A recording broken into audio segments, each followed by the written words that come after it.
शौच पवित्रता। बाह्य और आंतरिक पवित्रता धर्म का प्रमुख अंग है। बाह्य पवित्रता का संबंध स्थूल शरीर से है तथा आंतरिक पवित्रता का संबंध अंतःकरण की शुद्धता से है। यह सर्वांश सत्य है कि अंतःकरण को पवित्र किए बिना आध्यात्मिक मंजिल को कदापि प्राप्त नहीं किया जा सकता। किंतु हमें यह भी स्वीकार करना होगा कि अंतःकरण की पवित्रता के सोपान सीढ़ी में बाह्य पवित्रता एक कदम है। यदि शरीर की शुद्धि स्नान, नियमित मलमूत्र के त्याग आदि के द्वारा न की जाए तथा वस्त्र एवं निवास आदि को भी गंदा रखा जाए तो मन स्वाभाविक रूप से चंचल रहेगा।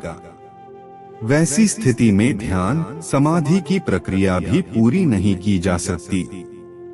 अंतःकरण की शुद्धि ध्यान तथा शुद्ध आहार के बिना संभव नहीं, किंतु ध्यान के लिए बाह्य शुद्धि का होना आवश्यक है।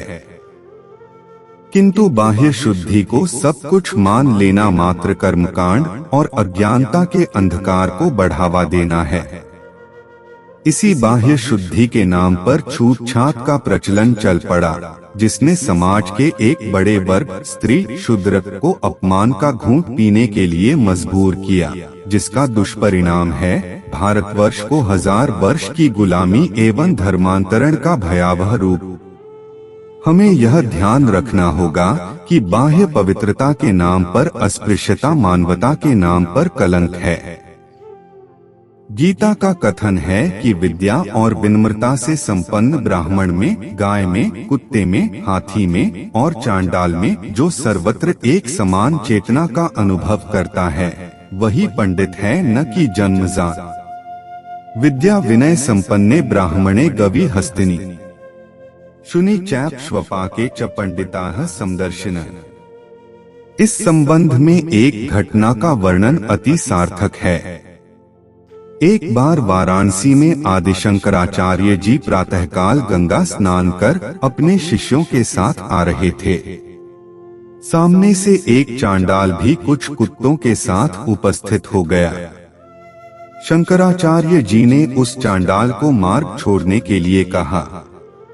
इस पर चांडाल कहता है, आप किसको हटने के लिए कह रहे हैं, शरीर को या आत्मा को?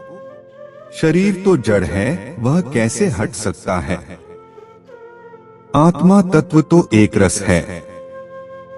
क्या गंगाजल में प्रतिबिंबित सूर्य और शराब में प्रतिबिंबित सूर्य में कोई अंतर है?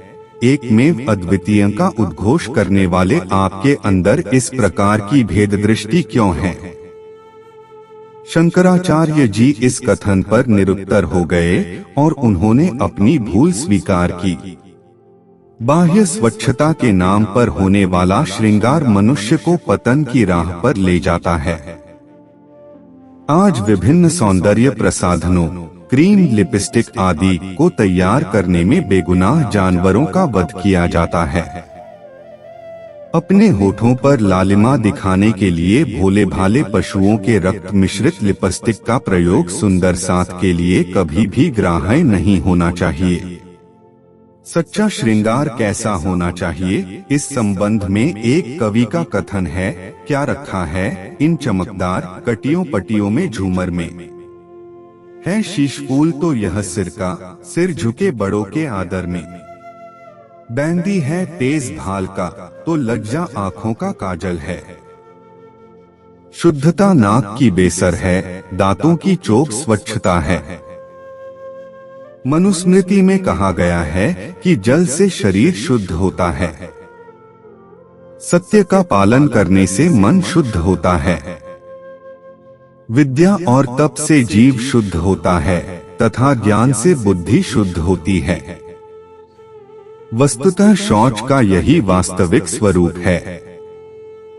बाह्य पवित्रता की अपेक्षा आंतरिक पवित्रता अधिक कल्याणकारी है। अद्भ्यः गात्राणि शुध्यन्ति मनः सत्यने शुध्यति। विद्या तपोभ्याम भूतात्मा बुद्धिया ज्ञानेन शुध्यति। इस संबंध में श्री जी कहते हैं, जो मांगे निर्मल बाहर दे न देखाई, वाको पार ब्रह्म सो पहचान। महामत कहे संगत कर वाकी कर वाही सो गोष्ठ ज्ञान। ग्रंथ कीर्तन प्रकरण 26 चौपाई 7। यह तो निश्चित है कि जितना ध्यान हम बाहरी शरीर को शुद्ध करने पर देते हैं, उतना यदि दिल को पवित्र कर लें, तो हमारे प्रियतम अक्षरातीत आधे पल के लिए भी हमसे दूर नहीं हैं। अंदर नाही निर्मल फेर फेर नहावे बाहर। कर देखाए कोट बेर तोहे ना मिले करतार। जैसा बाहर होत है जो होए ऐसा दिल, तो अदखिन प्यो न्यारा नहीं मांगे रहे हिलमिल। ग्रंथ कीर्तन प्रकरण 132 चौपाई 1-4। ब्रह्म मुनि की सच्ची पहचान यही है कि उसका दिल स्फटिक मणि की तरह पूर्णतया शुद्ध हो, उसमें धनी के प्रति जरा भी संशय न हो तथा नाम मात्र का भी आडंबर न हो।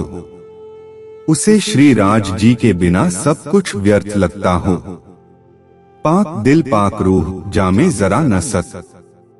सिंगार 1/42 सुंदर 7 से तो यही आशा की जाती है कि वे पवित्रता के नाम पर छूटछाट के अज्ञान मूलक विचारों को कभी भी अपने पास नहीं फटकने देंगे। यदि सद्गुरु धनी श्री देवचंद्र जी खोजी बाई जैसी गरीब एवं मुसलमान विधवा को रसोई घर की सेवा में रखवा सकते हैं, तो शुद्धता के नाम पर स्वपाकी होने का प्रपंच क्यों? बाह्य दृष्टि की अपेक्षा हमें अपनी आत्मिक दृष्टि से इन तथ्यों पर विचार करना होगा। इसी में सच्चा सुख है। जाको ऊपर ना डिंधक एक जरा न रखे बिना हक। प्रेम प्रणाम जी सुंदर 7 जी। अगला भाग हम अगले एपिसोड में सुनेंगे। प्रणाम जी।